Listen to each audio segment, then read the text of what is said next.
brought up a good point. I forget who it was. Technically, this was a movie game tie-ins, and so they were trying to rush it out right before Star Wars The Force Awakens came out. What made it worse is that, they knew that people had been waiting for a Battlefront game for so long, and they hyped it up, and it's like, oh, look how pretty it is, and look what you can do. Oh, it was pretty. You got there, and it's like, yeah, you can play multiplayer, but we were like, oh, they have co-op. They have the traditional co-op that we know. Awesome. Let's do the thing. And then you find out these are like co-op tutorials. And I'm like, this is it? Really? That's all. Like, we could have done more on the old game, and we actually played recently the old Star Wars Battlefront. And the first one. Yeah, and even with the graphics not being as good as they were back in the day, and it was still fun, and it was challenging, and we enjoyed it. We were just like, yeah, this is great. Like, I don't know what happened. Yeah, money happened. Graphics are wonderful, but it doesn't mean anything when you can't really play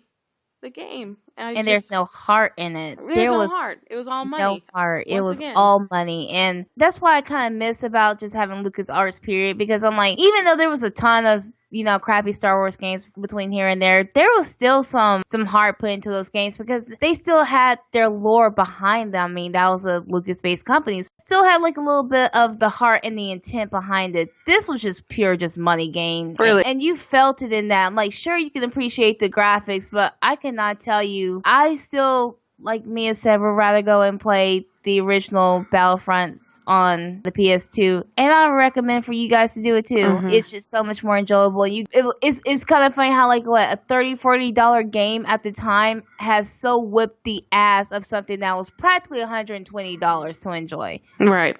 And no comparison. You get your money's worth. And I know that now with the current gen Battlefront, they've come out with DLC and whatnot and updates, but it's just like at the core of it, I'm like, why am I having to pay more when y'all gave me such a piss poor amount to deal with in the first place? Like, I felt like the Death Star stuff, that should have been free. That should have been included off top. But I can go all day about Battlefront specifically, because that really was like, fuck you, EA. Seriously, though, fuck you. Well, speaking of, like, switching hands, DICE is not the one doing it this time. Uh-oh, really? Is that a good thing or a bad thing? Don't know. Apparently, Star Wars Battlefront 2 is now under Criterion. Oh. So it's switched hands. So see, once again, they're doing that shit again. They always do that.